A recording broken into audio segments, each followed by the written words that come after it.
Hello, everyone, and welcome back to All Indie. Today we have some more dev talk. I'm here with Mitko, who is one of the developers for the game you're seeing on the screen, which is Lifeslide. Mitko, how you doing today? Hello, hello. I'm doing great. Still recovering from a very intense week, but yeah, I'm getting better. Good. I'm glad to hear it. Before we start talking about your game, can you tell me a little bit about yourself? What was, some of the first games you ever played? How did you get into game design? Yeah, so it's been a lifelong dream for me to make and release a game. My whole passion for video games started when I was 4 years old. My parents bought a computer back then. It was 97. I'm 27, and they bought our first computer. And my dad showed me some games. One of the first games I remember playing on this computer was Earthworm Jim, Heretic, Hey, Rayman. Yeah, things that's a like good this. one. Yeah, and I was immediately drawn into that so much that from that day on, when I was going to kindergarten and then to school, all the way along the way, I was imagining how we can turn everyday experiences into games, how we can add gameplay elements. I mean, I wasn't familiar with the term gameplay right then, but yeah, I was constantly imagining myself inside a video game. So that's what kind of got me into it. It was love at first sight. As soon as I saw it, I was like sold completely, and I knew I wanted to make video games. So that's what I pursued. And in the following years, I had to learn how to program, and that was super off-putting for me. I'm not. Yeah, I I I didn't like it at understand first. that completely. And the Yeah. more devs that I talk to, the more that I understand it completely. Really, because I know some guys Yes. that are who are like really into programming and stuff, and I'm like, oh, I just can't understand you. And programming is like one of the main things I do, and still I don't like it. So I had to learn how to program, but I was immediately off put by that. So I didn't pick up coding until eighth or ninth grade, when I got an engine to start working making games. Basically, I was looking for an engine that would allow me to make games without any programming, and so there was like this engine called Genesis 3D with a tool set wrapped around it called Reality Factory. Some of the more old school developers might have heard of it. So the slogan said "Games without programming," and I was like, "Yeah, this is perfect for me." So I yeah, I downloaded this tool set, started tweaking with the engine. Like the engine looked like the Half-Life One Gold Source engine, but Ooh, it was okay. way worse in terms of Oh, performance. Yeah, and so I started working with it, started making some games, learned how to import textures, models, etc. But soon after that, I realized that if I want to make something unique, I have to learn to program because I wasn't able to make a lot of difference using just the basic tool set without scripting. And so the engine did allow for some basic scripting. It had a scripting language built into it called Simkin. So I started learning it. There was a very helpful community member back then who helped me understand what programming is. And right at the time I was following high school, I was in a school that focused on computers, computer graphics, and programming. So I kind of got my foundations there as well. So as I moved forward, I was slowly learning to program, design. Later, I learned to create textures, to model stuff. Basically, everything. I've been rigging, animating. I've been doing a lot of things, but none of that is like I'm kind of like a jack of all trades, master of none. So I kind of got through the whole entire process of making a game. I think I touched everything, maybe except game writing, along the way, but I never kind of got my specialty in any of these. So programming is maybe my strongest suit, but I'm not sure anymore. So this is how I kind of got into gaming, and then later, as I finished high school and entered university, I formed a small studio. My parents were amazing, and they provided me with a small, very small office, more like a garage. So literally, like these things with the game developers in their garages, basically, or their basements. Our story was kind of the same. We got like a small garage where we started working, brought some computers there, and yeah, with as time went by, we made different games. We didn't finish any of them. And at some point, I started working on Lifeslide, which was back then supposed to be a project for university for my university diploma. And I made some prototype, and that's how I actually graduated my university using a very early prototype of Lifeslide. And after that, that was in 2016. We continued working on the game. We slowly kind of got a traction. And in 2019, we had the opportunity to go on Apple Arcade, which allowed us to expand our team and actually turn the game into something very unique, I believe, and good looking. Because otherwise, it was just a meh project at best. So that's kind of the whole story in short. That's awesome. So I think before we talk about some of the technical aspects of the game, you've talked about being a master of all trades. Have you done all of that for this project as well, or do you guys have enough team members where you're like, I'm just going to focus on coding? Well, at the beginning, because there was like only two or three of us, what I did was I actually did everything. So I modeled, I programmed, I basically did all the beginning prototype. The prototype that we started with was entirely my work. So the idea was that I have to make something that I alone will be able to finish, because over the years we've had a lot of team members coming and going, and I thought I don't want to rely on people who are not able to stay in the team, because I didn't have any money to pay them. Like, it was completely voluntary, and yeah, I was driven by the thought that one day we might be able to release something and make money out of it, but I didn't have anything to pay people who were working on the game, so we were just a couple of friends who were just working together, sharing a common belief. So yeah, for the start prototype, I did everything, but once we got onto Apple Arcade, we had the opportunity to expand our team, and basically we redid everything that I did. So all the level design that I did, which sucked, our team completely scrapped it and made it from scratch. All the level art, everything that I did, apart from programming, they just stripped it away and remade it the way it should be. Right. Okay. So I think I want to just touch on a little bit on Apple Arcade before we talk about the specifics of the game, because I think you're the first dev that I've talked to who's released their game on Apple Arcade. I think I could be wrong. So I mean, was that a difficult process? I mean, did you have to like learn a new language to make this game for Apple Arcade? Like, what were some of the steps you had to take to put Lifeslide on the arcade?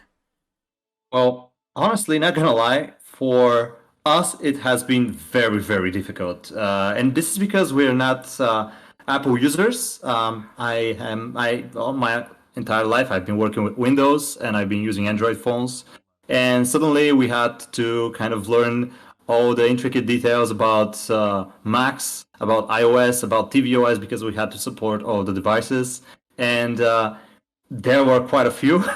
So we had to learn everything from scratch, and there is a lot that you don't just know. And yeah, that was actually very, very challenging for us. And then the next challenge was to kind of be able to optimize the game to run fast on the devices, on the low tier devices, because we're required to support up to iPad Mini 4, I think, which is a very low spec device.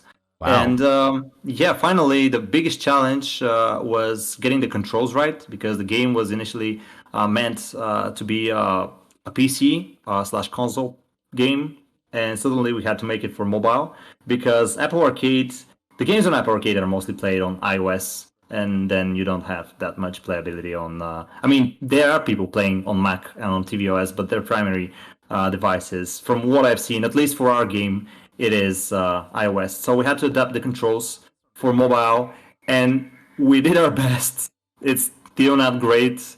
I don't know how much we can improve on that. Maybe in the future we can get some design consulting or something on that, and maybe we can improve. But yeah, this was maybe the third very, very big challenge for us. So yeah, it was challenging, but also very rewarding. And thanks to this entire process, we were actually able to build what you're currently looking at on the screen. Oh, okay, awesome. So then my next question is it I guess it would be less challenging to port what you guys had from like the project you had for the Apple Arcade over to PC, if that's how it was meant. Yeah, to be honest, Lifeslide was always a PC game. Even when we were working on the Apple Arcade port, uh, because we do work with Windows and we build it on Windows machines. So the game was constantly running on Windows, and we sometimes made builds on Windows. So the game always ran on Windows. There was like no point at where it didn't run on Windows. So yeah, it's not a problem, but we are currently also experimenting with Nintendo Switch. And to my surprise, it was actually easier to get it going on the Nintendo Switch. Still a lot of problems, still some performance issues, but it was for the Nintendo Switch because a lot of the work was done already, like when porting it for mobile for Apple for low spec devices. Now, when porting it over to Switch, it was yeah, it's a lot easier. I don't want to say for sure because we still haven't ported it completely. We're still experimenting. We have some prototypes, but yeah, it's I think the hardest part is already behind our backs. That's awesome. I'm so glad to hear that you guys are expanding into Steam and yeah, in the Switch. Uh, so I got from your press release that you guys initially released the launch on Apple Arcade September 19th, and you had a Mhm. story mode consisting of 16 levels. So now that you're going to Steam, you guys are gonna like double, almost double. Where did I say it? 28 levels. Yeah, 28 levels. You're adding a Zen mode. You're adding like a race mode as well. I mean, you guys are just like vamping this thing up to go to Steam. Um, is that all of the improvements that you're making? I'm just curious. You're adding more paper airplanes as well, or do you guys have maybe one more thing you're trying to squeeze in right before release? Yeah, so first of all, for the levels, well, Apple Arcade is also getting all the 28 levels Oh, that awesome. we're working on. Yeah, they were initially meant for Apple Arcades. We actually have an update that is waiting for approval. That when it goes live, players are gonna get all the 28 levels that are going to be on Steam. They're just going to get a little bit an outdated version. Now, some of the considerable improvements consist in this that we redesigned from scratch some of the levels completely. Like for example, the first three levels that are currently on Apple Arcade and that will go live with the next version with the 28 levels. These three levels are completely redesigned from scratch for the Steam version, and we might move them to Apple Arcade on a later stage, but we need to get done with this update currently. So we have redesigned completely some of the levels. I have some videos, but I'm currently unable to show you. But yeah, we have some redesigned levels. We have additional planes. We have a lot of gameplay refinements. We have additional content for a lot of levels. That means that because our levels are complete procedurally generated and they consist of various level segments, we have made additional level segments to expand the levels content so that levels are more unique and have like more pathways and have more playability. And we are adding another game mode that is the challenges game mode, which is basically players compete on a weekly generated challenge for high score, and they track their high score using leaderboards in Steam. So yeah, this is kind of it. We've tried to give our best to present something new and improved for the Steam version, and not just have a port that is directly ported from mobile to Steam. Now we've Yeah. also redesigned the entire user interface and user experience. Oh wow. Okay. Yeah. I when I was playing this game, I did not get that this was a mobile game first. To be honest, I think you guys have done a wonderful job revamping it over to the PC. So, um, One of the games that came to my mind, and maybe this is a bit of a stretch, or maybe it's just my nostalgia. One of the games that came to mind when I started playing this game was like some of the old school plane rail shooters, like Star Fox 64. Do you think? I mean, did you guys like look at any of those games when you were coming up with ideas, or maybe like ideas for design, or was this just like, no, we know how to make flyers and we're just gonna do it? Yeah. So, well, Lifeslide's idea is, I believe, personally, although some people are comparing to Flower, Lifeslide idea was completely original. I mean, I didn't get inspired from any other particular game Okay. that was out there, but I am a huge retro game fan. So games like Star Fox, like the old Star Wars fighters, stuff like that, Top Gun. Even back to the NES era, I'm a big fan of these. I love the sixth generation of games, where like the Dreamcast, the PlayStation 2, I believe, or maybe that was the fifth generation. I don't know. So I'm a big fan of retro games, and probably this shows in the design. It's just, yeah, it was designed to kind of feel like something retro, but some maybe also a little fresh. I don't know Yeah. how to explain it. Yeah. Well, I was gonna say, Star Fox, and those old school games can be very linear. Where I thought, I mean, your game is linear by design, but there's multiple paths that you can take in levels. And so I don't know. That was just kind of the first thing that came to mind. Even though there's no like laser beams and there's no Yeah, yeah. teammates telling me to do a barrel roll or anything like that. I was just like, oh wow, this kind of has that feel to it. Definitely, yeah. I love old school games. Also, the Star Wars Racer game, that was also a big uh, pleasure of mine. So yeah, I'm sure that retro games like Star Fox definitely had their influence on Lifeslide, but we were never aiming to create something based on something else. Actually, the inspiration for Lifeslide came from real life when I was. I'm a mountain biker, so I ride some my bike on some jumps, and so I like to go in the air and then land the bike, and kind of this feeling, it's super fluid when you get it right, and it's very satisfying. I kind of wanted to represent that, and I was also watching it some paragliding videos. I've never done paragliding, but I'd like to. And I've seen some proximity paragliding videos where people don't just paraglide in the open sky, but they paraglide very close down a mountain, very close to trees and rocks and etc. Something like wingsuits, but a little bit not that dangerous. Right. Yeah. Yeah, so this was kind of the main inspiration for the game, but retro games are something I love. So yeah, they definitely have their mark on life side for sure. So, something that's really interesting that you just mentioned. You guys talk about you were talking about how fluid and how smooth you kind of wanted to create in this in the experience of Lifeslide. Was something like that difficult to nail? Like difficult to get down? I think I think you've done a wonderful job with it. I think this game is probably one of the smoothest flyers that I've played in a long time. And like I said, I've played like Star Fox. I used to play a lot of like flight simulators, and while those games are meant to be accurate, there's also a clunkiness to them. And so yeah, I think this is very smooth. Was it a difficult feature to pin down? Well, the flight mechanic did take a lot of iterations for sure, but I I didn't feel it like a difficult task, just because I was having so much fun designing it, and I wanted it to be smooth right from the start, and I just kind of knew what exactly I want to do.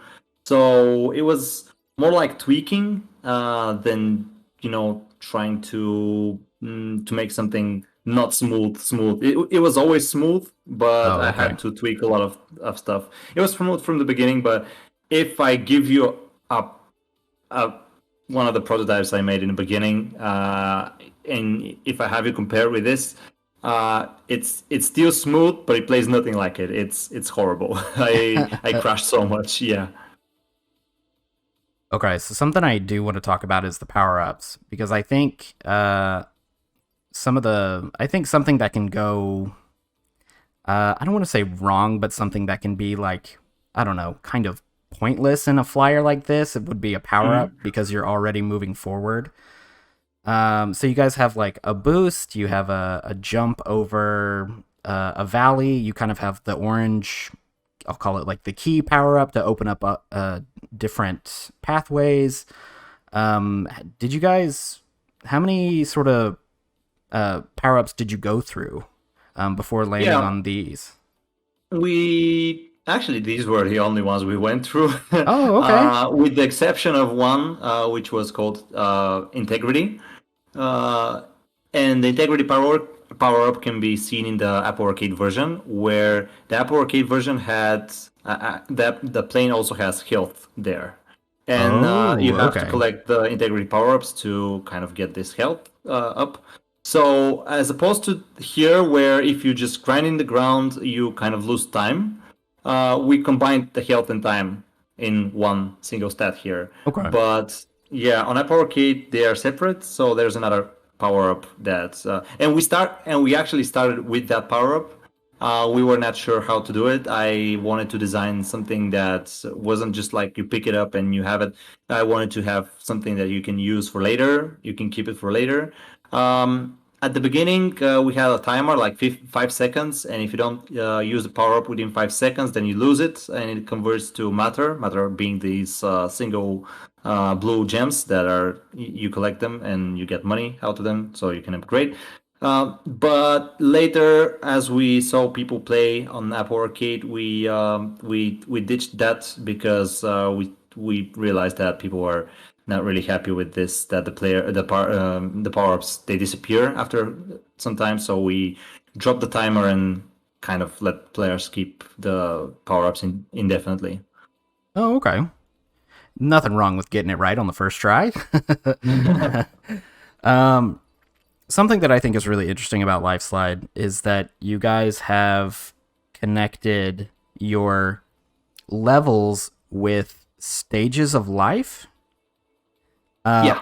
what was the what was the thinking behind that? And I mean, you know, there's nothing wrong with a level 1, level 2 and level 3. I mean, did you just want a like a personal connection between the game and the player as they're playing it, or what was the thought behind making that connection? Yeah, so the entire design of the game comes from something deep within me, which is more like an emotion, which combines like something of a feeling of nostalgia, a feeling of anticipation, of happiness, of gratitude, stuff like that. And when I started working on the game, I was imagining, because I get very inspired by nature, and I've been going on some mountain walks and been thinking, gosh, I'm so grateful to be alive here, and everything comes together in just a perfect way. Life has its own way, like its own cycle, and everything just fits together so perfectly. And I kind of wanted to transmit this emotion with this game. So the idea for the life slide game and for connecting the levels with stages of life kind of came from that. At first, we started with by separating the game into chapters, and so the first several levels they're linked to the chapter infancy. Then you have childhood, then you have adolescence. Like for example, right now you're in adolescence, but then we decided to drop the chapters, at least the naming of the chapters, because well, everybody has their own pace in life, and life is not the same for everybody. We just wanted to have something more vague for players to interpret if they wish, and if they don't wish to interpret it, well, then they just go through an entire experience that's just not like level one, level two, like you said. It's not just an arcade game; it has some deeper meaning. But I don't want to. I don't even want to say meaning because everybody assigns their own meaning to life and to their experiences they go through. Um, it's more like, yeah, some higher concept that the game is following, and yeah, so that's kind of where it all came from. That's awesome. I think I always appreciate personal touches like that. Thanks. Um, and yeah, I mean, like I said, I mean, I think it shows a little bit of your personality and a little bit of your character in the game that you're trying to create, or not trying to. You have created it. um, Still trying to. No, still trying to. We have until 6th of August. I was gonna say August 21st, right? No, 6th. 6th, 6th of August August. 6th, 2021. Yeah. Yeah. Um, yeah, I think you guys have done a fantastic job. I think I think probably one of my fun questions is the style of the levels and the style of the music to me is very unique. I, and I'm not sure how to ask this question because I'm not really sure, if it's much of a question, but I mean, did you guys have different music and you were like, all right, come on, this is, this old school type of music, the orchestra music is just not doing it for me. We need to ramp this up a little bit. And maybe same thing with the level designs. I mean, was there a decision that went into it, or did it all just kind of fit and come together? Yeah, so music is a big part of Lifeslide, and this is because music is a big part of my life as well. I love to listen to music, all sorts of music, mostly electronic stuff, but I love orchestral music, I love rock music, all sorts of music. And when I started working on Lifeslide, I had some inspiration from the various bands, and I had some various feelings that I had assigned to various particular songs that I knew, and these songs I kind of related to my life and to some life experiences. So what I wanted was for Lifeslide to have this specific music. I didn't know if it was gonna be good, but I wanted something very specific for the music of Lifeslide. So what I did was actually I got Fruity Loops FL Studio and started working on the melody for the main theme of the game and started working on some other melodies.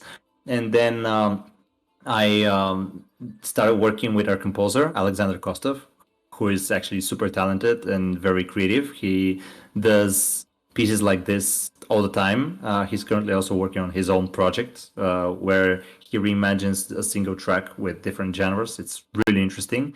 And Ooh, so we that worked sounds very, super cool. yeah, exactly. And so we worked very closely together, and very closely I mean I've been giving him all sorts of references. I've been writing on sheets of paper which part of which song I like and why I like him, why I like it. Do I like the instrumentals? Do I like the the arrangements, the music, the melody, the whatever it is I like and why I like it.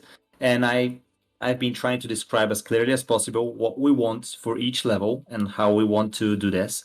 And Alex, being super creative, he was able to combine different genres with orchestral music.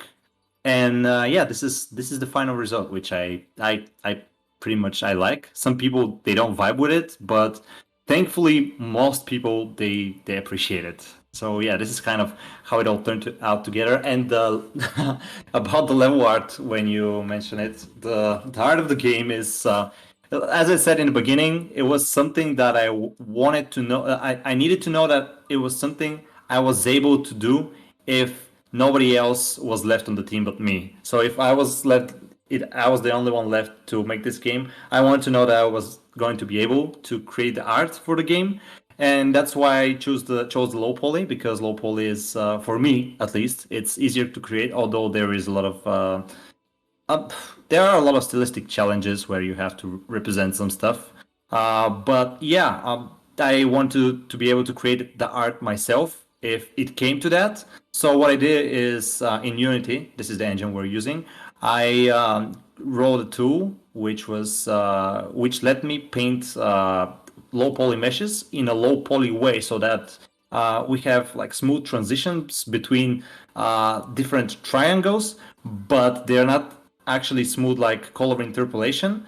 If you can see, each triangle is separate, it's solid colored, and it lets us paint all the meshes in with brushes like Photoshop, where we have feather control, opacity, gradients, whatever, everything we need. And yeah, this tool allowed me to paint the meshes for the beginning levels when we started working.